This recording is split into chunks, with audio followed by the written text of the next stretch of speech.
हाँ बेटा, तो अपन स्टार्ट करते हैं अपना सिलेबस, ठीक है ना। सबसे पहले मैं आपको एक चीज बताने वाला हूँ कि हमारी कोचिंग ने एक टेस्ट सीरीज लॉन्च की है अभी, उड़ान 1 ईयर टेस्ट सीरीज, जो आपकी स्क्रीन पे शो हो रही होगी, ठीक है बेटा। तो 2026 के जितने भी एक्सपेरिमेंट है अपने को, उनके लिए अपने को ये AIAPGET उनके लिए रखा गया है ये, ठीक है ना। तो जो भी इसे ज्वाइन करना चाहता है बच्चों, वो ज्वाइन कर सकता है। अभी फर्स्ट 100 सीट के लिए हम लोगों ने एक ऑफर रखा है ना, जिसमें 50% ऑफ आपको दिया जा रहा है, ठीक है ना। तो आपको अभी ये जो है पूरे ईयर के लिए, 1 ईयर के लिए सिर्फ मात्र 499 रुपये अपने को, ठीक है ना। इसके अंदर क्या क्या है बेटा, मैं आपको बता देता हूँ।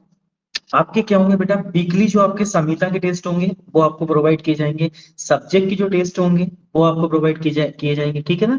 फिर जो टेलीग्राम पे लाइव क्यूज होएगा, ठीक है ना, डेली उसमें 15 से 20 क्वेश्चन जो रहेंगे आपके टॉपिक्स के रहेंगे। मान लो कि आपने टॉपिक्स में आज संहिता का कुछ पोर्शन कंप्लीट किया है, कुछ सब्जेक्ट का कंप्लीट किया है, तो उससे रिलेटेड जो भी 15 से 20 क्वेश्चन जो इंपॉर्टेंट बन रहे हैं, है ना, वो आपको वहां पे क्यूज में देखने को मिलेंगे, ठीक है ना। और होगा बच्चों, एक वीकली आपका मेजर टेस्ट रखा जाएगा, है ना। जो भी आप सब्जेक्ट पढ़ रहे हो, जो भी आप संहिता पढ़ रहे हो, उन सबको कोलेबरेट करके एक साथ आपका एक मेजर टेस्ट जो होगा वो अपने को AIAPGET पैटर्न का जो आपको दिया जाएगा, ठीक है ना। उसके बाद बेटा जैसे जैसे आपका, है ना, क्लियर आ रही है बेटा आपको? एक बार आप लोग मैसेज करें, मेरी वॉइस क्लियर आ रही है?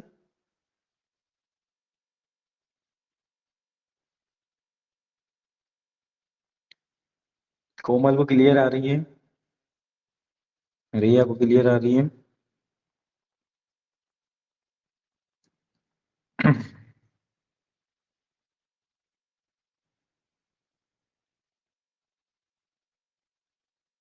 ठीक है बेटा, है ना। तो अपना मैंने आपको बता दिया कि ये चीजें हो गई। उसके बाद फिर अपने को ये रहेगा इसके अंदर आपको, कि आपको पारिक का plus research statics plus Ayush के जितने भी क्वेश्चन होंगे वो पूरे के पूरे प्रैक्टिस कराए जाएंगे बेटा, ठीक है ना। देखो सबसे पहली बात मैं आपको एक चीज बता देता हूँ आज, ठीक है ना। बच्चे क्या करते हैं बेटा, कोर्स तो ज्वाइन कर लेते हैं, लेकिन क्या होता है कि प्रीवियस ईयर करना भूल जाते हैं, है ना। मोस्टली क्या होता है, हम सब पूरा पूरा सिलेबस पढ़ लेते हैं, जो हमारे होंगे वो सब कंप्लीट कर लेंगे, संहिता हम सब पूरी कंप्लीट कर लेंगे, लेकिन क्या होता है बेटा, का जो PYQ सेशंस होता है ना, जिसमें आपको गुजरात के, जामनगर के, अय्या के पेपर्स दिए हुए हैं ना, तो हम लोग क्या करते हैं, उसको हम क्या करते हैं, बीच में छोड़ देते हैं। होता है कि 6 से 7 क्वेश्चन जो बिल्कुल एज इट इज उठ के आने वाले हैं, आपको चेंज नहीं होने वाली, ऑप्शन तक चेंज नहीं होने वाले, ठीक है ना। तो 6 से 7 क्वेश्चन क्या आते हैं, तो वो क्वेश्चन हम क्या कर देते हैं, छोड़ देते हैं। और वो क्वेश्चन क्या होता है बेटा, होते हैं ना, तो आपको किसी संहिता में मिलेंगे ना, आपको किसी संहिता में ना आपको टॉपिक्स में मिलेंगे, ठीक है ना।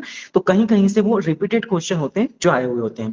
तो उन सभी रिपीटेड क्वेश्चन का आपको यहाँ पे क्वेश्चन बैंक में और इस टेस्ट सीरीज में क्या होगा, कराया जाएगा, ठीक है ना। कंप्लीट नाम ही बेटा आप लोग पढ़ सकते हो, उड़ान।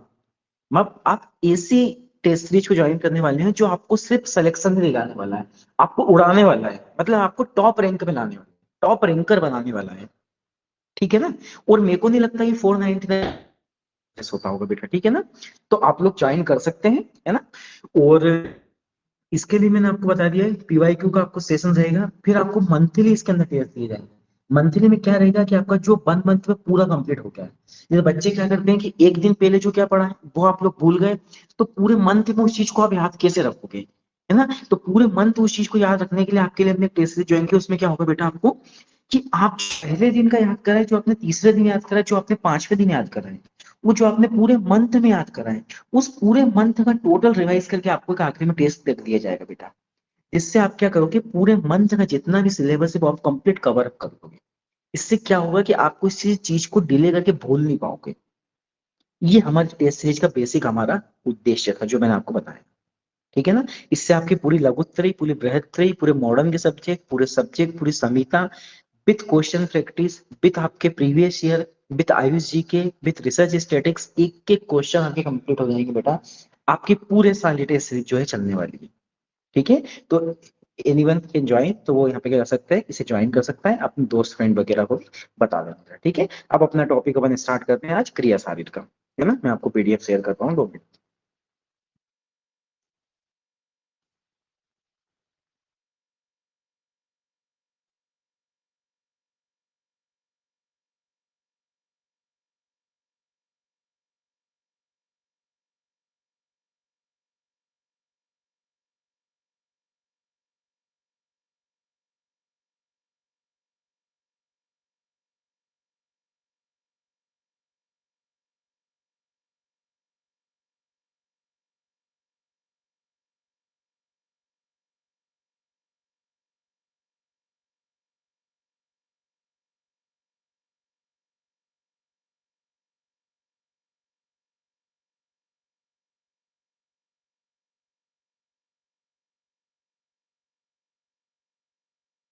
ठीक है बेटा, तो अब अपन स्टार्ट करते हैं।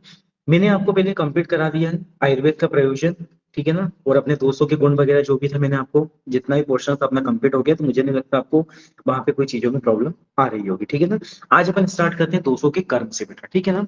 देखो दोषों के कर्म क्या होते हैं, सबसे मोस्ट टाइम पे मैंने आपको पहले ही दिन बता दिया था बेटा कि ये क्रिया सारी जो है आपका बेस है, ठीक है ना। इसमें दोषों के गुण, दोषों के कर्म, दोषों के प्रकार, है ना, इस सब आपको बहुत अच्छे से यहीं पे टेली कर लेना, ताकि आपको आगे जब संहिता आप याद करो बेटा, संहिता को आप टेली करो, डिसीज को जब आप पढ़ना स्टार्ट करो, डिसीज की संप्राप्ति जब आप बनाना स्टार्ट करो, तो आपको किसी भी चीज में कोई प्रॉब्लम क्रिएट नहीं हो वहां पे, है ना।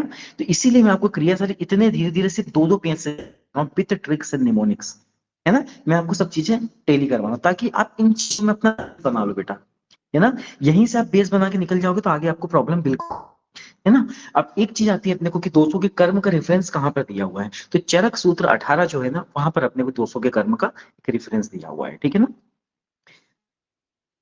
कर्म का आता है और एक दोषों के स्थान का आता है, ठीक है ना। तो दोषों के स्थान का जो दिया है वो क्या पे दिया है अपने को, चरक सूत्र 20 में दिया है, और दोषों के कर्म का जो श्लोक दिया है वो चरक सूत्र 18 में दिया है, ठीक है ना। ये चीजें मैं आपको अभी बता रहा हूँ, अपन जब जैसे ही आप चरक सूत्र 18 पढ़ोगे ना बेटा, तो वहां पे आपको पता लग जाएगा, ठीक है ना, ये चीजें कि आपको ये चीजें कहाँ पे दी हुई है, ठीक है। अब अपन स्टार्ट करते हैं बात के कर्म। बात के कर्म में सुश्रुत जी ने क्या बोला है बेटा, बोला है जो किसी भी चीज में विक्षेप उत्पन्न करते हैं, यदि कोई चीज यदि यहाँ पे रखी और उससे थोड़ी सी और दूर पे चली जाए, तो वो चीजें जो कर्म करवाता है, वो कर्म कौन करवा रहा है अपने को, बात करवा रहा है, ठीक है ना। चरक अनुसार क्या बताया गया, उत्साह, मतलब अपने को जो उत्साह होता है ना, वो किसका कर्म होता है बेटा, बात का कर्म होता है। उच्छ्वास, है ना, जब हम श्वास को जो अंदर बाहर करते हैं, ठीक है ना, श्वास वायु को हम जैसे बाहर करते हैं अंदर ले जाते हैं, तो वो क्या होता है अपना बात का कर्म होता है। श्वास चेष्टा समझ में आई गई मैंने आपको, धातु गति समा, धातु गति समा का मतलब क्या होता है, धातुओं को सम बनाए रखना, समझ रहे, उनकी वृद्धि ना होने देना, उनका क्षय नहीं होने देना, उनको अपने ही स्थान पर सम बनाए रखना, वो किसका होता कर्म होता है बेटा, बात का कर्म होता है, ठीक है ना। फिर अपने क्या लिखा अपने को यहाँ पे, सम मोक्षो गति में वायु कर्म विकार। इसका मतलब क्या होता है कि जो गतिशील मलमूत्र होते हैं बेटा, उनके वेगों को जो बाहर निकालता है ना, वो भी किसका कर्म होता है अपने को, बात का कर्म। तो ये आप या तो नॉर्मल श्लोक याद कर सकते हो, तो वो भी बहुत अच्छी बात है। यदि आपसे श्लोक याद नहीं हो रहा है बेटा, है ना, तो आप इसे नॉर्मल भी पॉइंट ध्यान रख सकते हो कि उच्छ्वास जो है अपने उत्साह, उत्साह जो है उच्छ्वास, श्वास चेष्टा, धातु गति सम, सम मोक्ष गति, मतलब वायु कर्म विकार विकारजम, ये किसका है अपने को, तो ये बात के कर्म का लिखा है, क्योंकि बिल्कुल नॉर्मल दिए हुए हैं। आपको खुद पता है, आपको बोलेगा कि श्वास चल रही है अपने ऊपर नीचे, तो आप खुद बोलोगे कि भैया वो बात का कर्म, आप पित्त नहीं लगाओगे, आप कफ नहीं लगाओगे उसके अंदर। ये बिल्कुल नॉर्मल से कंसेप्ट होते हैं, जाके दोनों को अपने को पित्त और कफ से डिफरेंट होते हैं। डिफरेंशियल डायग्नोसिस आप बनाएंगे, आप तो यहाँ पे इनको डिफरेंस कर लोगे आप यहाँ पे, है ना। अब जैसे अपन बात कर रहे हैं पित्त की, तो सुश्रुत ने पित्त का मतलब क्या बोला, आदान। मैंने आपके दिमाग में एक कंसेप्ट पिछली बार बता दिया था, कि मैंने आपको बोला था कि गुण में बेटा आपको एक किसी के भी श्लोक याद करने में, है ना। जैसे भागवत जी का श्लोक था कि पित्तम सैतम तीक्ष्णोष्ण लघु विश्रम सरम द्रवम, है ना, कटु में कहा ये तो ये थी। तो मैंने बताया था कि पित्त की प्रकृति क्या होती है, प्रकृति की प्रकृति क्या होती है, उष्ण प्रकृति का होता है पित्त, है ना। तो पित्त जब देखा अपन ने उष्ण प्रकृति का होता है, तो रिलेटेड जितने भी कर्म होंगे, जितने भी गुण होंगे, वो कहाँ पे चले जाएंगे बेटा, पित्त में चले जाएंगे। समझ में आ रहा है ना मेरी बात को। अब जैसे आदान लिखा, आदान मतलब क्या लिखा, वही लिखा है, पित्त में अग्नि है, आदान करना किसी चीज को, समझ में।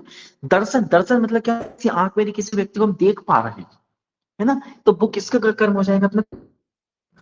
ये कभी कभी बहुत आईएमपी क्वेश्चन बन जाता है कि दर्शन किस कर्म है, फिर अपन वहां पे कंफ्यूज हो जाते हैं। ऐसा लगता है कि यार उष्मा तो नहीं है, दर्शन में थोड़ी ना हम अगर नहीं देखते हैं।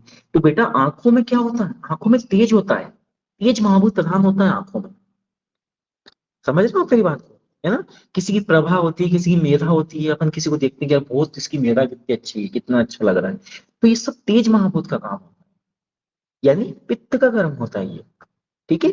पक्ति मतलब होता है पचाना, ठीक है ना, किसी चीज को पचाना। उष्मा मतलब समझ ही गए आप, क्षुधा, तृष्णा, भूख प्यास, देह में मार्दवता उत्पन्न करना, मैंने आपको बताया था, है ना, ये क्या होगा अपने पित्त का कर्म है।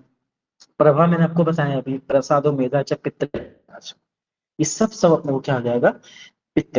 मेधा ध्यान रखना, मेधा मतलब कि अपने को धारणा शक्ति जो होती है, हमारी बुद्धि होती है मेधा, इस चीज को भी आपको ध्यान रखना। कभी कभी मेधा में आंसर व्यक्ति का कफ लगाने लगता है, तो थोड़ा सा जो चीज को निशान लगा हुआ है ना, इसको हाईलाइट करा, उस पॉइंट को थोड़ा सा आपको ध्यान देना है अच्छे से, ठीक है। दरअसल मतलब मैंने आपको बता दिया कि तेज महाभूत प्रधान होता है, तो दर्शन में तो आपको पित्त आएगी। पक्ति को आप बिगड़ देखे लगा लोगे, ये चीज याद कर, में आपको याद रखने की जरूरत नहीं है, क्षुधा तृष्णा आपको याद रखने की जरूरत नहीं, क्योंकि आपको पता है कि जब क्षुधा क्यों लगेगी, जब हमारी अंदर की अग्नि हमारे प्रज्वलित हो जाएगी, और अग्नि मतलब क्या हो जाता है, पित्त हो जाता है। तो आपको रटने का कुछ भी नहीं यहाँ पे कि मैं आप बैठ जाओ रटने की भैया तरसन है, पक्ति है, उष्मा है, क्षुधा है, तृष्णा है। आपने सिर्फ कंसेप्ट बनाया है पे कि भैया हमारे को सिर्फ अग्नि महा तेज से मतलब है, वो तेज से रिलेटेड जितनी भी चीज आ रही है में हुई, विक्षेप से जितनी भी रिलेटेड श्वास गति, मल मूत्र को बाहर निकालना, धातुओं को सम करना, उत्साह, है ना, ये सब चीजें जहां पे आएगी हम समझ गए ये वो बाहर का कर्म हो जाए। जहां भी तेज महाभूत की बात हो रही है वो पित्त का कर्म हो जाए। अब बात करते हैं अपनी कफ की। कफ का अपने सुश्रुत जी ने बताया कि विसर्ग है। ये तीनों बेटा बहुत अच्छे से ध्यान रखना, आप सुश्रुत जी का कभी कभी पूछ लिया जाता है ना, क्या लिखा है, बाद में विच्छेद, बसे विच्छेद हो जाएगा, है ना, पित्त को ऊपर बता दिया, असे अग्नि, असे आधान हो जाएगा, ठीक है ना। और कफ का काम क्या होता है, विसर्ग करना। विसर्ग मतलब होता है किसी में सौम्यता उत्पन्न, सौम्य चीज है, ठीक है, उसको बोलते हैं अपन विसर्ग। क्या लिखा अपने को, चरका अनुसार स्नेह च गौरवम प्रस्तावलम क्षमा धृति अलोभश कब कार्य, ठीक है ना। तो स्नेह मतलब स्नेह, स्निग्धता उत्पन्न करना किसी चीज में, शरीर को स्नेहता प्रदान करना। आपको पता है कि कफ क्या होता है, सौम्य स्वभाव होता है, तो स्नेह को उत्पन्न करेगा। ये बंध लिखा है, बंध में क्या होता है कि संधि बंधन जो रहते हैं हमारे, उनको बंध बनाए रखना, है ना, शिथिल नहीं होने देना उन चीजों को, ठीक है ना। तो उसको बोलते हैं स्थिर, तो मतलब वही होता है कि उसको शिथिल नहीं होने देगा, बांध के रखेगा संधियों को। वो किसका काम होता है, कफ का। तो आपको खुद पता है कि संधि, जैसे अभी अपन कफ के जब प्रकार पढ़ेंगे तो श्लेष्मा आएगा उसके अंदर। तो श्लेष्मा कफ का काम क्या होता है, संधि बंधनों के लिए श्लेष्मा कफ का काम होता है ना। हम एक एक दोस्त के अपन पांच पांच जो प्रकार पढ़ेंगे ना, बात का पढ़ेंगे, अपन कफ का पढ़ेंगे, है ना, तर्पक, आलोचक, पित्त वगैरह सब पढ़ेंगे ना, तो आगे पढ़ेंगे उसमें देखना, ठीक है ना। गौरवम मतलब गौरवता उत्पन्न करना, ठीक है ना, भारीपन करना अपने को, भ्रष्टा वाला, ठीक है ना। फिर क्षमा धृति अलोभश, ये चीज को बहुत अच्छे से ध्यान रखना पड़ेगा, देखो क्षमा धृति अलोभश को, है ना, कर्म विकार जब, क्योंकि ऐसा कैसे किस लोगों को कहीं पे और आता है, ठीक है ना, तो वो भी आपको जब अपन डिफरेंस में पढ़ेंगे तो उस टाइम पे अपने को ध्यान रखना पड़ेगा। क्षमा धृति अलोल्यम आता है, क्या होता है वो, क्षमा धृति अलोल्यम सर पुरुष का लक्षण होता है बेटा, ठीक है। वो आप आगे पढ़ोगे चरक सूत्र, तो ध्यान रखना पड़ेगा कि वो क्या है, अपने को क्षमा धृति अलोभ्यम क्या है, मास्टर पुरुष का है। और इसमें क्या लिखा है, क्षमा धृति अलोभश कफ कर अर्चन, ठीक है बेटा। एक कंसेप्ट मैंने आपको बता दिया कि जब बात की बात आ रही है तो बात से रिलेटेड चीज आपको बता दी हमने, उस्वान स्वाद से शब्द धातु होती समा समा। कब से रिलेटेड चीज आ रही तो मैंने आपको बता दिया कि इसमें जितनी भी स्नेहता वाली उत्पन्न होती है, किसी चीज को जकड़ के रखना, बांध के रखना, गौरवता उत्पन्न करना, है ना।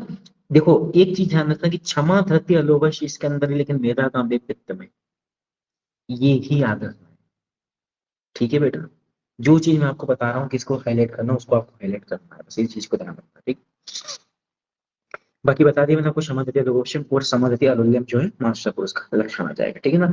अब एक बहुत आईएमपी चीज अपन पढ़ने जा रहे हैं जिसमें बात पित्त कफ के संचय प्रकोप शमन। देखो क्रिया सारी पूरा बेसिक है बेटा, ठीक है ना।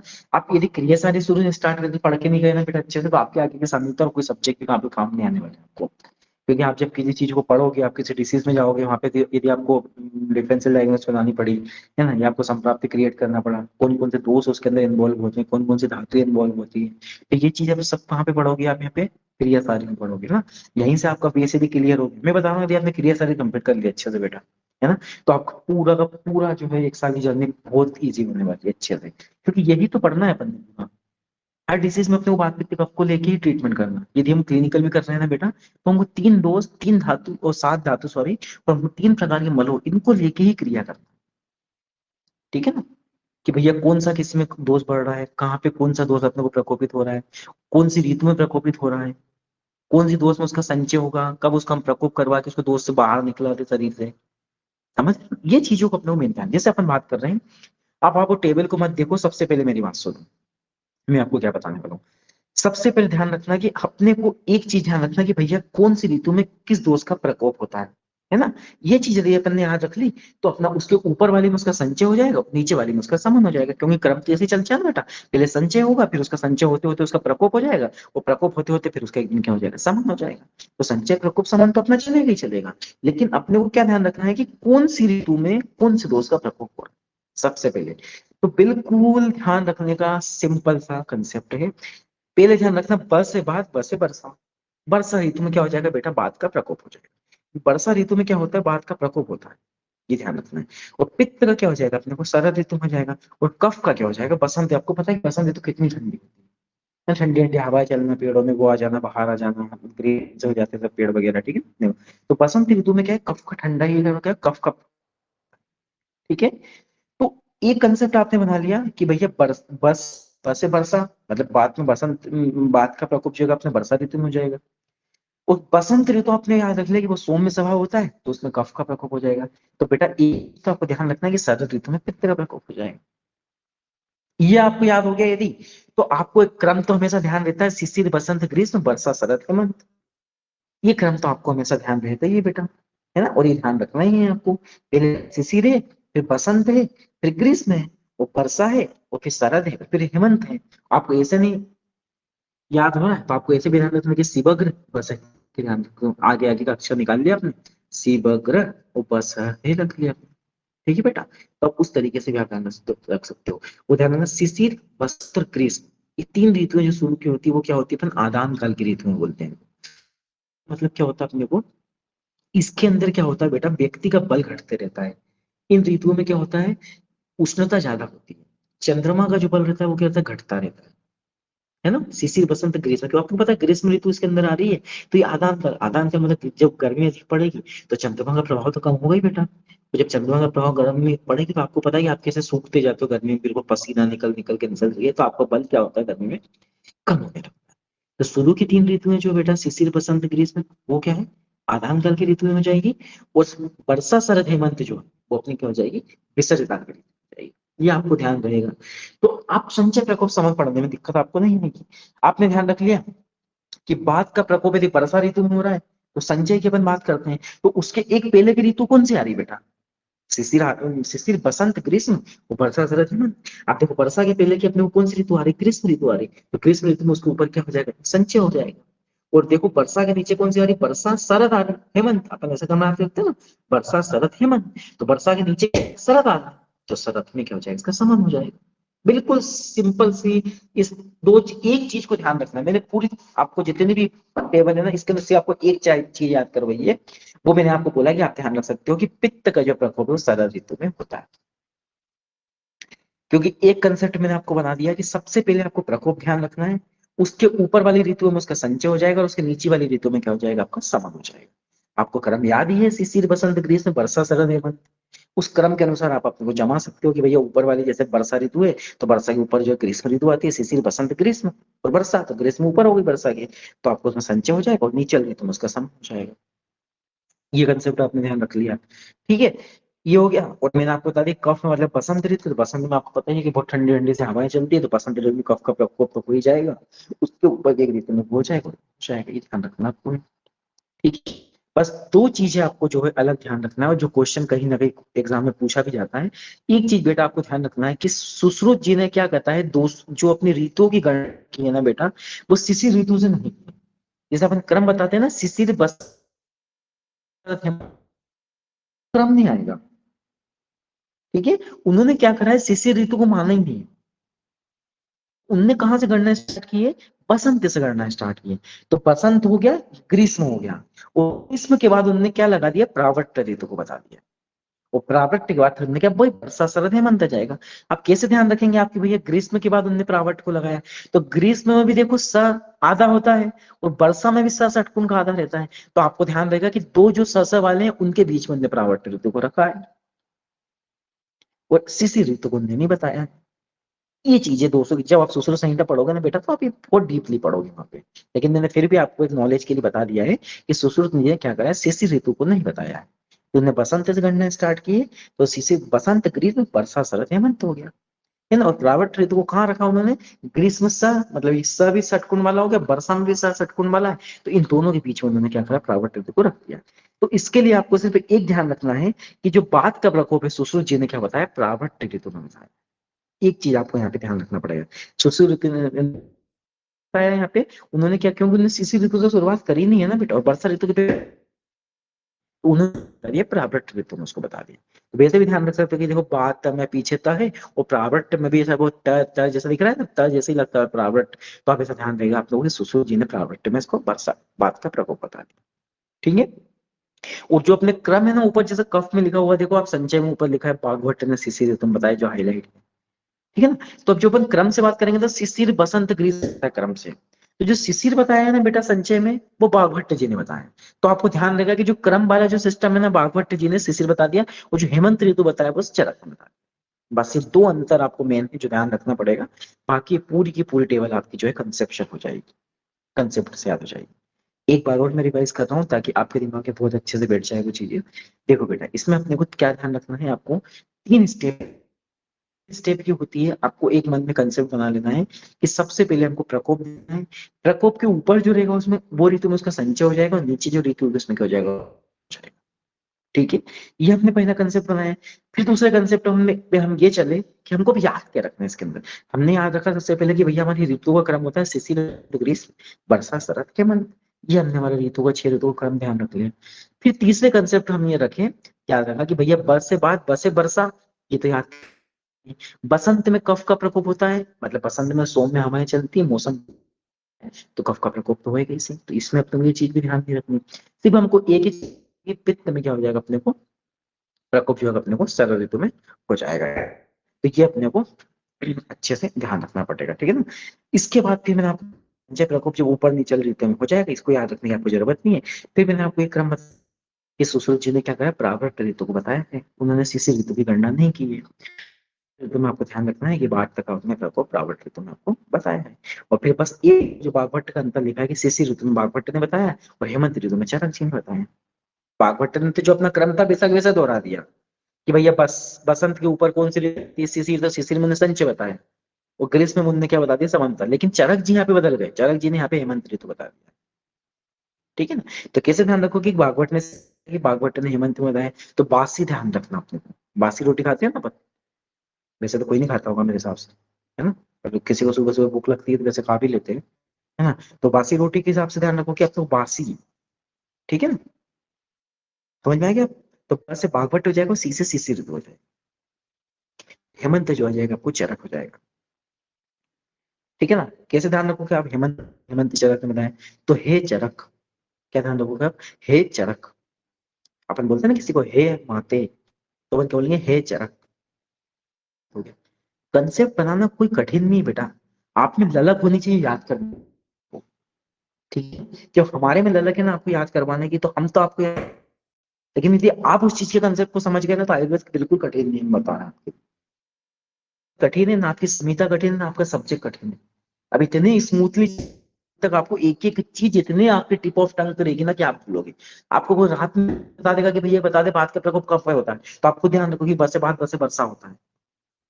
आप खुद बोलोगे भैया पित्त का प्रकोप कहाँ पे होता है, तो आप बता दोगे भैया कि पित्त का प्रकोप सर्वत में, एक ही चीज याद करवाई थी सबने, वो पढ़ता है। बसंत तो आपको पता है कि कफ का होता है। बासी अंतर किसने बताया, नीचे में तो बासे बासी हो जाएगा, मतलब भागवत ने सीधी बताओ ये। और हे चरक, चर हेमंत ऋतु में चरक, कुछ भी कठिन नहीं है। बताओ मैंने आपको ऊपर कुछ चीज याद करवाने को बोली कि आप एक भी चीज याद, मैंने सिर्फ आपके कंसेप्ट करना, रटाना तो मैंने सीखा ही नहीं, सीखा ना मैंने रटा था। मैं भी एक एवरेज स्टूडेंट था, आप भी एवरेज स्टूडेंट है, ठीक है ना। टॉपर जो होता है जो सिर्फ यूजी में टॉप करता है, यहाँ पे टॉपर कोई नहीं होता। यहाँ पे एक एवरेज टॉपर बनता है, ध्यान रखना, जो अपने कंसेप्ट को बना के रखे, जो आप माइंड से स्टडी करे, ठीक है ना। पूरी पूरी गाथा पढ़ ले वो टॉपर नहीं होता है, क्योंकि आयुर्वेद बहुत ब्रॉड है बेटा, बहुत कॉम्प्लिकेटेड है, कोई पूरा नहीं आज कर सकता उसको।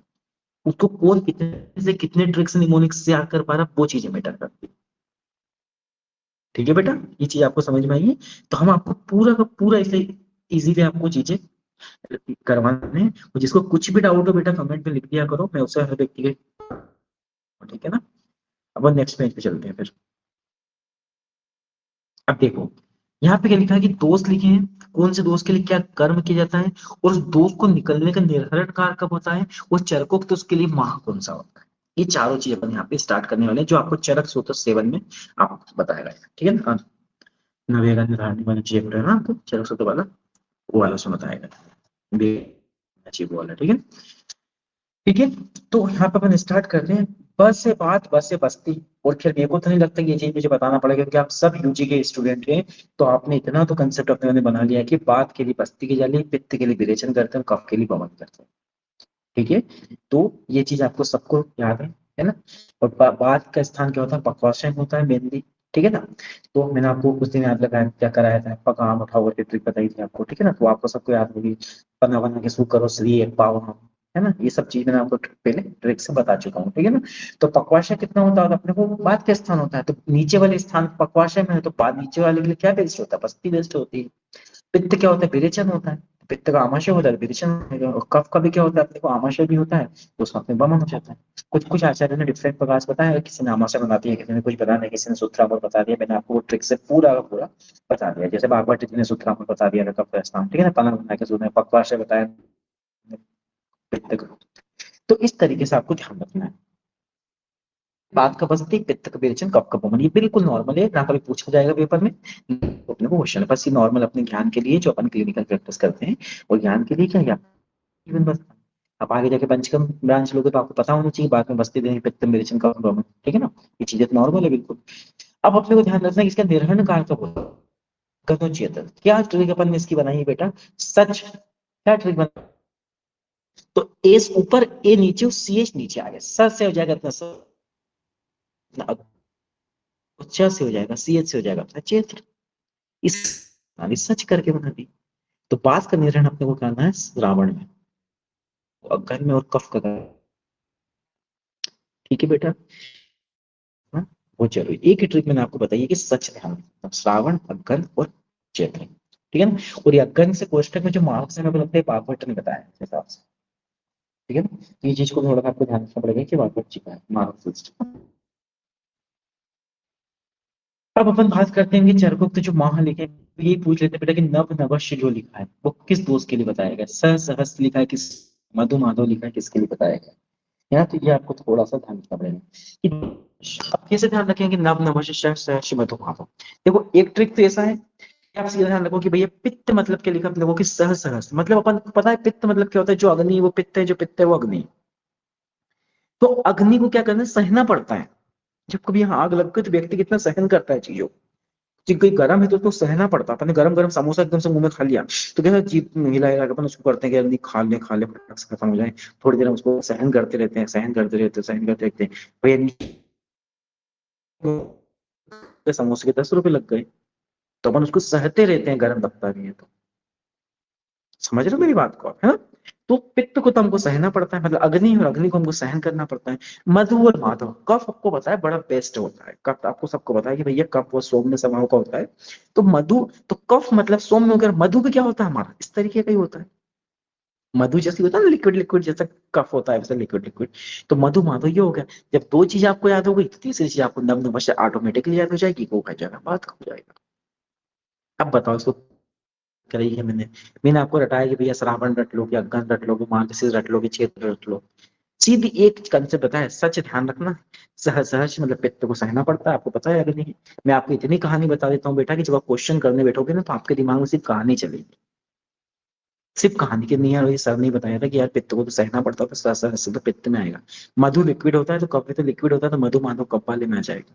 तो दो अपन ने जब बता दिया तो नव नवश सीधा आपके दिमाग में आएगा, तो बात हो जाएगी। और नहीं ऐसा ध्यान रखना है आपको बात, तो एक चीज और मैं अच्छे से आपकी बात की भी याद कर लेता हूँ। नभ मतलब क्या होता है बेटा, आकाश होता है। और आपको खुद बताया कि आकाश में क्या है, वायु है। ये बात का आपको याद होगी।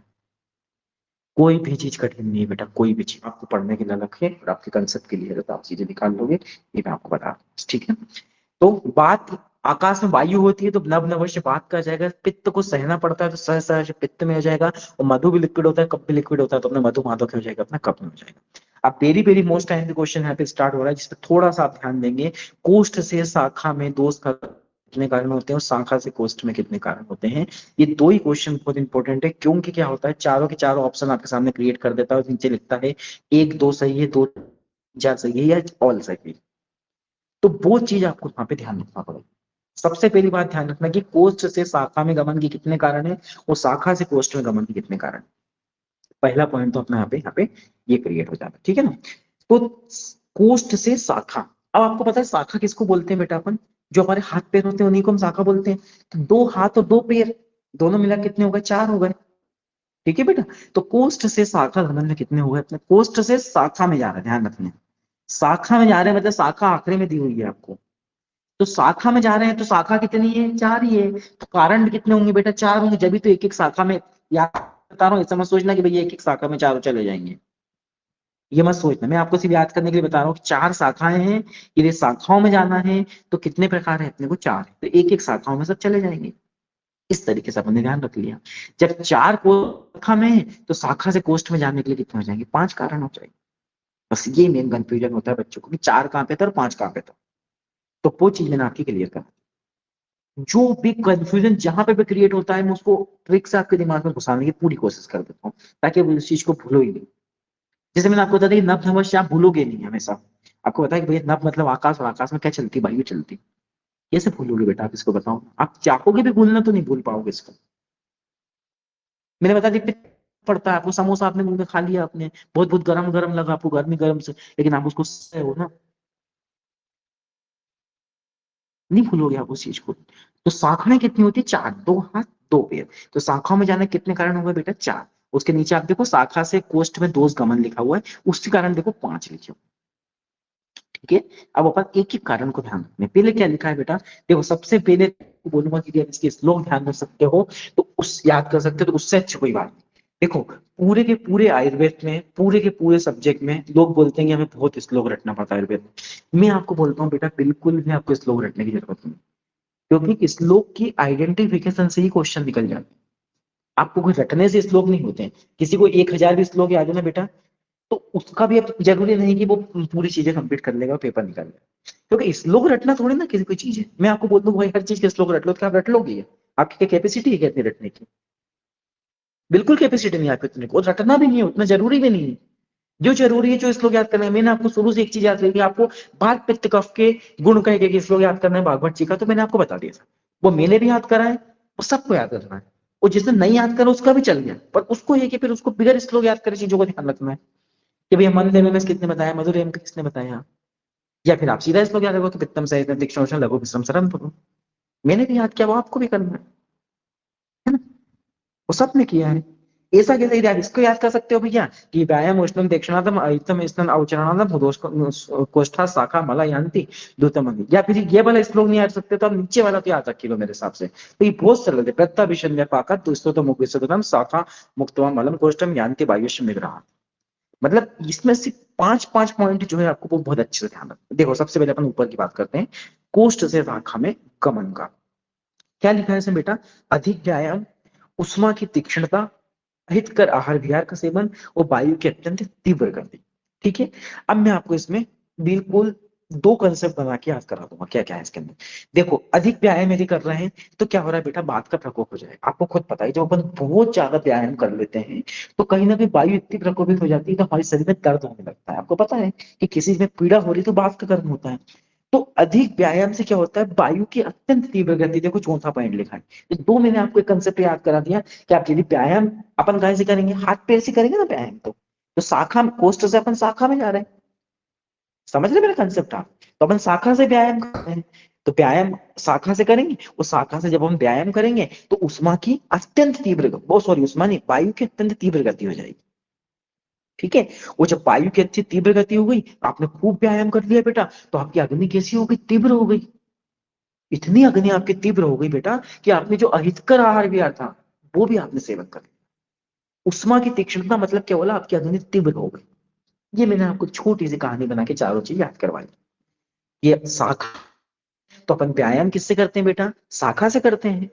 तो अधिक व्यायाम करा, वो जैसे ही अपन ने अधिक व्यायाम करा तो हमारे हाथों पैरों में इतना दर्द होने लगा कि हमारी क्या हो गई, वायु अत्यंत बढ़ गई हमारे, तो वायु की अत्यंत तीव्र गति हो गई।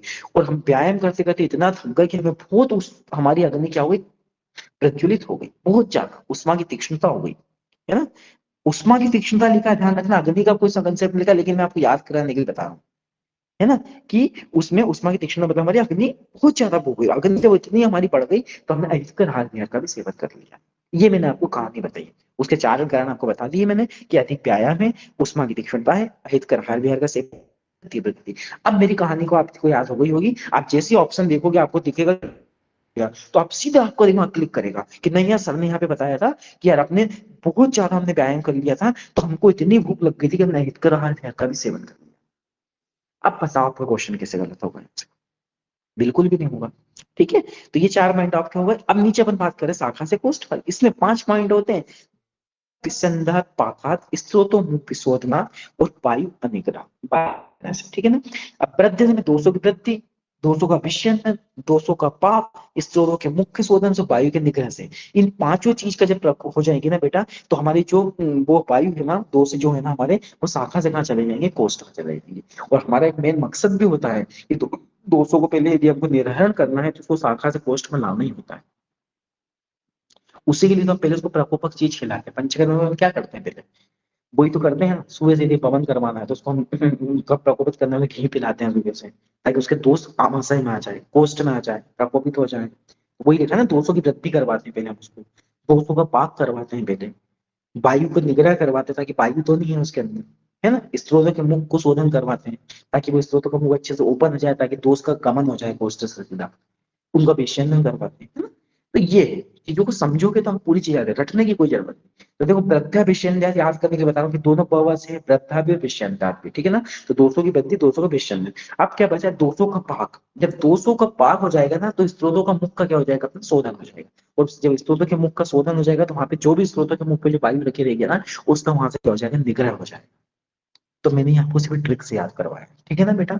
ऊपर वाली कहानी आपको याद हो गई होगी बहुत अच्छे से, कि भैया जब शाखा में है तो शाखा से हम व्यायाम करते हैं, व्यायाम से वायु अच्छी तीव्र गति से हो जाती है, ठीक है ना। और वायु अच्छी तीव्र गति से हो जाएगी तो हमको हमारी अग्नि इतनी कि हम हित कर आगे बिहार को सिक्योर कर लेंगे। वृद्धा विसर्जन पाकर स्रोतों में विसर्जन वायु अनिग्रह, ये पांचों पॉइंट आपको याद है, श्लोक से ध्यान, और श्लोक से याद नहीं हो रहे हैं तो आपको नॉर्मल ऐसे ध्यान रखना है बेटा, कि सबसे पहले हमको दो कोष्ठ में लाना ही होता है पंचकर्म के लिए बाहर निकालने के लिए। तो कोष्ठ में लाने के लिए हम क्या करते हैं, पहले दोषों की वृद्धि करवाते हैं, दोषों का पाक करवाते हैं, ठीक है ना। वायु को क्या करते हैं, निग्रह करते हैं। ये चीज आपको क्या करना पड़ेगा, सबसे पहले ध्यान रखना पड़ेगा, ठीक है। ठीक है, और स्त्रोत के मुख का शोधन भी करवाना पड़ता है, ये अपने को मेन चीज ध्यान रखना पड़ेगा, ठीक है। और दो विषय तो मैंने एक ऐसा भी याद करवा दिया और एक आपको ऐसे भी ध्यान में करवा दिया मैंने आपको, कि भैया सबसे पहले क्या करना था आप लोगों की, दोषों की वर से वृद्धि, वर से विषय में, दो चीज आपको ध्यान रखनी है। जब दोष का पाक हो जाएगा तो उनके दोस्तों के मुख का शोधन धो ही जाएगा और वहां से पाई अपने बाहर हो जाएगी। इस तरीके से मैंने आपको ये पूरी चीजें कंसेप्ट याद करवा दी। सिर्फ और सिर्फ कंसेप्ट को आपको ध्यान रखना है, बाकी चीजें कैसे याद करनी है वो आपको समझ जाओ। सिर्फ कहानी को पैटर्न में ध्यान रखना। मैंने आपको ऊपर से कोई भी एक भी चीज ऐसी है कि जो मैंने आपको पढ़ा के बोल दी कि भैया नहीं, सच मैंने आपको ट्रिक याद कर भाई। नभ नभस में सीधा बताया कि नभ मतलब क्या होता है, आकाश, और वायु कहाँ पे होती है बेटा, आकाश में होती है। मैंने आपको पित्त का कंसेप्ट से सीधा सीधा बताया। कफ का सीधा कंसेप्ट बताया कि बेटा लिक्विड होता है कफ अपना, तो वहां पे मैंने आपको बताया लिक्विड होता है। एक भी चीज को यहाँ पे याद करवाने की ट्रिक से नहीं बताई, ठीक है ना। सिर्फ मैंने आपको कंसेप्ट बताया, रटने को बिल्कुल नहीं बोला है। कोष्ठ से शाखा वाला सिस्टम बताया तो वही मैंने आपको सीधा बोला भैया कि शाखाएं कितनी होती है, चार होती हैं, दो हाथ होते हैं, दो पैर होते हैं। शाखा में जाने का कितने होते हैं, चार होते हैं, ये कभी नहीं भूलोगे आप। फिर मैंने आपको बताया कि शाखाओं से ही क्या होता है, व्यायाम करते हैं। व्यायाम कहाँ से करोगे आप, हाथ पैर ही नहीं होंगे तो व्यायाम कर पाओगे क्या आप, है ना। तो सबसे पहले अपने क्या करना है, शाखाओं से व्यायाम करना है। तो अधिक व्यायाम करेंगे तो मैंने सीधा सीधा बोला, तो आपका क्या होगा, वायु की तीव्र गति होगी, आपकी गति हो गई तो आपकी क्या होगी, अग्नि इतनी प्रज्वलित हो गई कि आपने जो अहितकर आहार विहार था उसका भी आपने सेवन कर लिया। ये पॉइंट मैंने आपको यहाँ पे नोट डाउन करवाया। फिर आपको मैंने सीधा सीधा नीचे एक पॉइंट बताया कि शाखा से आपका पोस्ट में गमन, इसके पॉइंट याद रखना, प्रत्यापिशन में पाका, स्त्रोतो मुख विशोधना और वायु अनिग्रह, ठीक है। तो ये पांच पॉइंट मैंने आपको यहाँ पे बता दिए। नेक्स्ट पॉइंट पे अपन चलते हैं। अब अपने को मैंने आपको बताया था कि हर एक दोष के आपको पांच पांच भेद याद करना है। जैसे बात हो गया, जैसे पित्त हो गया, आपका कफ हो गया, है ना, सभी के आपको पांच पांच ध्यान रखना है क्या क्या होते हैं। अपन बात स्टार्ट करते हैं, वायु के भेद कितने होते हैं। वायु प्राण वायु, उदान वायु, ज्ञान वायु, ठीक है ना। तो दो पीछे वाले पेज पे, ठीक है। समान वायु और अपान वायु आपको पीछे मिल जाएगी, ठीक है ना। तो पांच थी, अपन स्टार्ट करते हैं बेटा प्राण वायु से। प्राण का मतलब पहले आप समझ लो कि क्या होता है, कि प्राण क्या होता है। प्राण मतलब क्या होता है, कि जो आप उच्छ्वास निश्वास की प्रक्रिया करते हैं, आप सांस को अंदर लेते बाहर छोड़ते हैं, वो ही क्रिया आपको पता है कि प्राण होते हैं। यदि किसी की सांस ही बंद हो गई तो अपन क्या बोलेंगे, उसके प्राण है क्या, नहीं है, वो ये बोलेंगे ना अपन उसको। तो जो ये चीजें करवा देगी वही अपनी क्या हो जाएगी, प्राणवायु हो जाएगी। क्या लिखा आपने, स्थानम प्राणश्च मूर्ध कंठ जीवाश्च नासिका। क्या लिखा है कि जो वायु क्या होगी, कि मूर्धा में, कंठ में, जीवा में इसका स्थान होता है, उसको क्या बोलते हैं, प्राण वायु होती है। और एक भागवत जी का श्लोक बहुत आईएमपी होता है, प्राणो तो मूर्ध का उरा कंठ। इसके भी मैं आपको सजेस्ट करूंगा कि आप क्या करोगे बेटा, श्लोक याद करो। कौन से श्लोक याद करो? सिर्फ वाग्भट वाले। मैं बोल रहा हूँ पात पित्त कफ के गुण, कर्म और स्थान और भेद, इसके जो भी नॉर्मल नॉर्मल श्लोक मैं आपको बता रहा हूँ बस वो याद करो। पूरी जर्नी में मैं आपको कुछ भी श्लोक याद करवाने वाला नहीं हूँ, बस नहीं, क्योंकि इनसे ही पूरा अपना आयुर्वेद टिका हुआ। समझ रहे हो मेरी बात? आयुर्वेद इन पे ही टिका हुआ है। आपने ये चीज कंप्लीट कर ली ना बेटा याद करके, तो आप बहुत सी चीजों को निकल जाओ। जैसे सीधा सीधा पूछा कि भाई प्राणो तो मूर्धगा उरा कंठचर, तो आपको यहाँ पे देखो कि उरा जो दिया प्राण वायु में भी दिया और उरा उदान वायु में भी दिया। अब यदि मान लो किसी ने पूछा कि उरा स्थानक उदानश नासा नाभि गलाश्चर्य, देखो भागवत का दिया उदान वायु में लिखा हुआ है कि उरा स्थानक उदानश नासा नाभि गलाश्चर्य। तो उरा तो आपको यदि भागवत का उसने पूछा, लेकिन आपने आंसर प्राण वायु लगाई है, तो उरा स्थान उदानश उनने स्पेशल करके दिया है इसके अंदर कि उरा जो है वो उदान वायु का स्थान। तो हर वायु हर स्थान पर उपस्थित होती है, बस उसमें कहीं ना कहीं वो रहता है कि कुछ वायु का कुछ प्रमुख स्थान होते हैं, यदि वहां पर वो उपस्थित है तो बोल देते हैं कि वो उस वायु का कर्म होता है, उस वायु का स्थान होता है। समझ रहे हो मैं आपको क्या कह रहा हूँ? सबसे पहले अपने स्थान की बात करेंगे। तो प्राण वायु की बात करेंगे तो ऊपर ऊपर के स्थान में पहले सबसे पहले प्राण वायु की, जहाँ पे अपनी मूर्धा होती है, कंठ होती है, जीवा होती है, नासिका होती है, ठीक है ना। और एक चीज में ध्यान रखना कि भागवत जी ने क्या बोला कि प्राणोथ मूर्धगा उरह कंठ चरो। आपको ऐसा श्लोक मिलेगा कि उरह कंठ चरो, ये किस वायु के लिए बताया गया है? तो आपको ध्यान रखना पड़ेगा कि प्राण वायु के लिए बताया। उससे थोड़ा सा नीचे आएंगे अपन, तो वो किसके लिए बताया गया है? उदान वायु के लिए बताया गया है। नाभि हो गया अपना, पूरा घंटा देखो इसमें भी बता दिया गया है ना। पूरा घंटा को आप बिल्कुल इतना नॉर्मल सा रखो, ज्यादा दिमाग पे नहीं लेना है ना। बस ये नीचे वाला श्लोक देखो आप, उरह स्थान उदानश नासा नाभि गलाश्चर्य, मतलब उरह के स्थान में जो रहती है उदान वायु रहती है, वो नासा नाभि और गले में क्या करती है? विचरण करती है। ये होती है अपनी उदान वायु। तो ये पूछेगा कंसेप्ट आपको कि उरह स्थान उदानश, तो अ से उ से उदान वायु और उ से उरह, ठीक है ना। तो उससे क्या याद आ जाएगा अपने को कि उड़ान वायु का मुख्य स्थान क्या है? उड़ा प्रदेश, ठीक है। और एक नीचे सबसे आईएमपी क्वेश्चन लिखा है कि फुसफुस का आधार उड़ान वायु को किसने माना है? तो सारंग धर्म। आप कैसे ध्यान रखना पड़ेगा इसको कि फुसफुस का आधार उड़ान वायु को सारंग धर्म ने माना है? तो आपको ध्यान रखना है कि फुसफुस का आधार, अब आधार के पीछे भी देखो क्या लिखा है? रख है। और सारंग धर्म में भी क्या लिखा है? आप अभी से इन चीजों का कंसेप्ट बना लोगे तो आप अभी भले इसको ट्रिक से याद करोगे, लेकिन जब आप मल्टीपल बार इसको जब रिवाइज कर लोगे ना बेटा, तो आपको ट्रिक की जरूरत ही नहीं पड़ेगी। आप इससे कैसे बोल दोगे कि हाँ भैया फुसफुस का आधार तो सारंग में उदान पड़ेगा, बताया है ना। तो इतना अपने को लोड नहीं है। बस एक ही श्लोक की मैंने आपको बताया कि प्राणो तो मूर्ध का उरह कंठ चरो, ये बागभट्ट जी का श्लोक प्राण वायु के लिए आया है। और उरह स्थान उदान नासम अभिगलाश्चर्य, ये बागभट्ट जी का श्लोक प्राण वायु के लिए आया है। ये चीज ध्यान रखना है। फुफ्फुस खादा सारंग जी ने उदान वायु को बताया, और सुश्रुत जी ने उदान वायु को क्या बोला? पवनोत्तम बताया। पवन में जितनी भी वायु है उसमें सबसे उत्तम बताया अपन को उदान वायु को। तो कैसे ध्यान रखेंगे? सुश्रुत, सुश्रुत में क्या है? छोटा ऊ की मात्रा है, और ऊ मतलब उदान वायु में भी क्या है? छोटा ऊ है। तो याद हो गया सुश्रुत जी ने किसको पवन उत्तम बोला? उदान वायु को बोला, क्योंकि सुश्रुत के नाम में ही ऊ है ना भाई, चू सुरुत ऊ। तो उदान वायु को ही तो उन्होंने क्या बोला? पवन उत्तम बोला। आप तो बताइए आपको चाहिए क्या? मैं आपको एक चीज एक एक चीज याद करवाने की ट्रिक मेरे पास है। एक एक पॉइंट हो कैसे मैंने याद करा है, और मैं क्या लेवल कर रहा हूँ। बस आप मेहनत करो, मैं तो ये बोल रहा हूँ, ठीक है ना।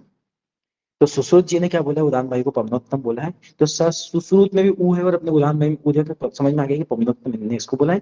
और फुफ्फुस का आधार सारंग धर जी ने बताया, क्योंकि आधार में भी रहे और सारंग धर में भी रहे, तो अपने क्या हो जाएगा? सारंग धर जी ने बताया। बेटा मैं अभी आपको ट्रिक से चीजें बता रहा हूँ, है ना, ताकि आप इस चीज को टेली करके याद करके इसके क्वेश्चन लगाओ। जैसे जैसे आप इसके मल्टीपल क्वेश्चन लगाओगे ना, जितनी बार इसको मल्टीपल रिवाइज में लाओगे ना, आपके दिमाग में तो ऐसे ही बैठ जाना है, आपको ट्रिक की भी जरूरत नहीं पड़ेगी। लेकिन स्टार्टिंग में आपको स्टार्टिंग में चीजों को पढ़ने के लिए आपको लगाना पड़ेगा, अन्यथा आपको सब एक जैसा लगेगा कि नाभि भी, उरा भी, कंठ भी, नासा नाभि गला शरीर भी, सब आपको एक जैसा लगने वाला है।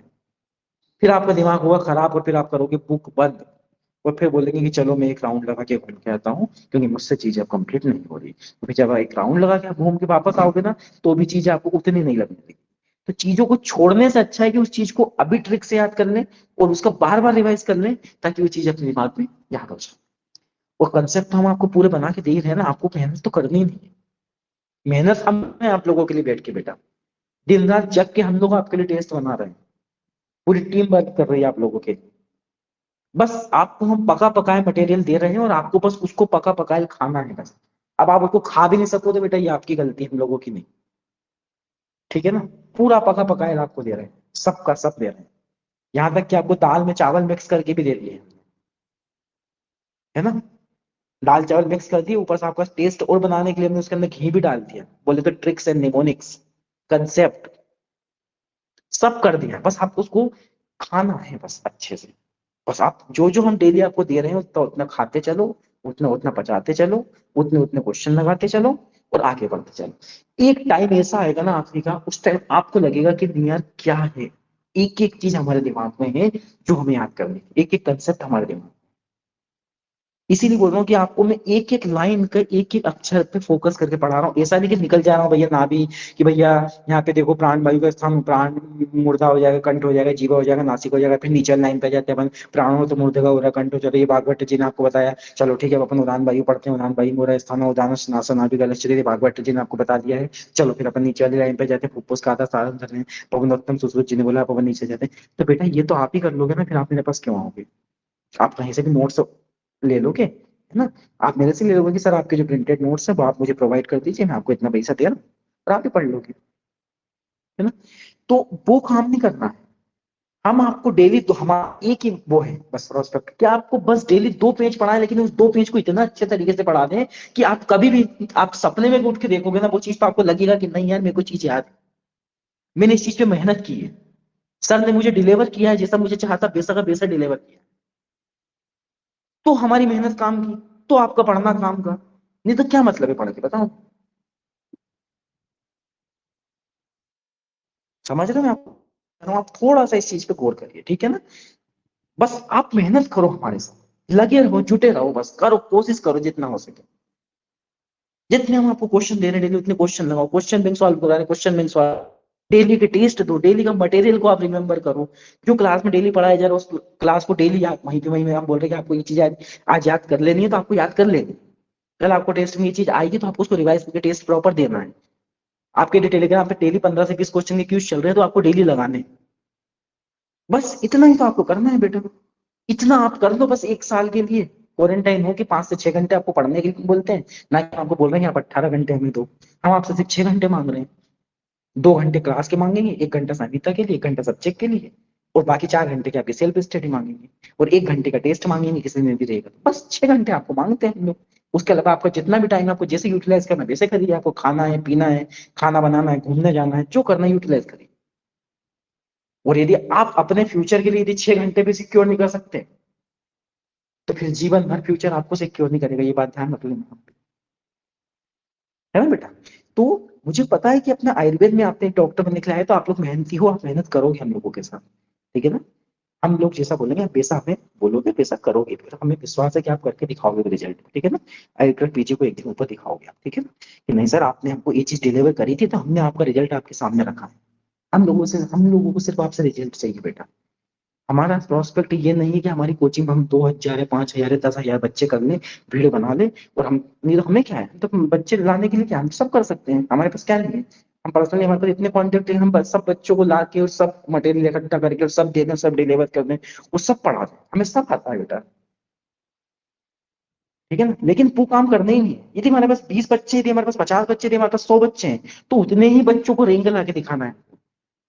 क्योंकि बच्चे को अट्रैक्ट करना कोई बड़ी बात नहीं। मैं यदि आपको यहाँ पे अच्छे डिजाइनर नोट्स बना के दे दूं, बहुत अच्छी चीजें दे दूं, तो बच्चे क्या है मैं सब और मैं आपको सब चीजें प्रोवाइड कर रहा हूँ। अब बस कंसेप्ट को समझो, नेम और फ्रेम पे मत जाओ, सिर्फ कंसेप्ट को समझो, मैं आपको ये बोल रहा हूँ। जहाँ पे ज्यादा नेम फ्रेम होता है वहाँ पे चीजें कम डिलीवर होती है ना। बाकी फैकल्टी हर कोचिंग में अपना बेस्ट देती है। कोई भी फैकल्टी ये नहीं चाहेगी कि मेरी मेरी कोचिंग, ठीक है ना, सब आपको अच्छा डिलीवर करते हैं, है ना। और हम भी आपको हमारा बेस्ट देंगे आपको डिलीवर करने के लिए, ठीक है। तो अब नेक्स्ट चलते हैं बेटा, बयान बाई की ये पेज कंप्लीट करेंगे अपन, है ना, उसके बाद फिर अपन कल कंटिन्यू करेंगे, ठीक है। बयान बायु के लिए एक स्थान रखना। बयान बायु मतलब किसी भी चीज को एक कंसेप्ट बनाना, व्यय करना। व्यय करना मतलब पूरा पूरा देना। जैसे हमने किसी रेस्टोरेंट में खाना खाया बेटा, और खाना खाने के बाद क्या करते हैं, पूरा पूरा पैसा जो व्यय करता है, व्यय करता है ना, मतलब आप दे दो, मतलब उस पैसे को जो पूरा का पूरा पैसा डिलीवर करता है उसको बोलते हैं व्यय व्यवस्थापन। तो व्यय से हो गया अपना बयान यार, और बयान मतलब समस्त शरीर, मतलब समस्त दे रहा है किसी चीज का, उसको क्या बोलते हैं, व्यय करना ही तो बोलते हैं बेटा। तो समस्त शरीर में जो वायु होती है उसे क्या बोलते हैं, बयान वायु बोलते हैं। व्यायाम हृदय स्थित है, कृतस्न देह जारी महाजबा, ये यही क्वेश्चन पूछा गया था कि महाजबा किस वायु के बारे में बताया है। तो ध्यान रखना कि महाजबा मतलब जो समस्त खर्चा देते, समस्त पूरे के पूरे खाने वाले को खर्चा उठा ले, उसको तो अपन महान बोलेंगे ना बेटा। महाजबा किसको बोलेंगे, देहचारी कौन बोलेंगे, कृतस्न महा, ये कितने बड़े बड़े शब्द आ रहे हैं, तो किसको बोलेंगे अपन, ये उसी को तो बोलेंगे ना, जो बिल्कुल महान आदमी होगा, जो पूरा का पूरा व्यय कर देगा खर्चा, उसी को अपन बोलेंगे महान, है ना। तो वही लिखा हुआ है कि ज्ञान हृदय स्थित कृष्ण देहचारी महाजगह, है ना। और इसका हृदय स्थित किसने, हृदय में इसका स्थान होता है, क्योंकि आपको पता है देह का सबसे मोस्ट इंपोर्टेंट पार्ट क्या होता है अपने शरीर, ये तो होता है बेटा। यदि अपने हृदय की गति रुक गई तो क्या होगा, अपन चले जाएंगे, है ना। तो हृदय ही सबसे मेन पार्ट होता है, और ज्ञान वायु भी सबसे मेन होती है जो समस्त शरीर का काम करती है। आपको पता है कि हृदय भी क्या करता है, अपने पूरे ब्लड का पंपिंग समस्त शरीर में कौन करता है, हृदय ही करता है। ज्ञान वायु भी जो होती है वो समस्त शरीर में ही तो होती है, और हृदय भी समस्त शरीर में होता है, काम क्या हो जाएगा, हृदय। अब इस चीज को आप कभी नहीं भूलोगे। कृतस्थ देह चरो ज्ञान है, मतलब जो समस्त शरीर में क्या करता है, विचरण करता है, उसी को ज्ञान वायु बोलते हैं। ये तीन कंसेप्ट मैंने आपको पूरे पूरे बता दिए। इनके कर्म जो है अपन कल से स्टार्ट करेंगे, ठीक है बेटा। तो आप जिसको बेटा टेस्ट सीरीज लेनी है ना, वो ज्वाइन कर सकता है, हमारा 499 अब इसका ऑफर चल रहा है, ठीक है ना। और ये 30 तारीख तक आपका डेमो लास्ट है, ठीक है ना। 1 सितंबर से हमारा ज्वाइनिंग पेज स्टार्ट हो रहा है, ठीक है ना। तो जो जो व्यक्ति भी ज्वाइन करना चाहता है वो कर ले। ये लोग ज्वाइन हो चुके हैं, हम उनके कोर्स को डिले नहीं करेंगे बेटा।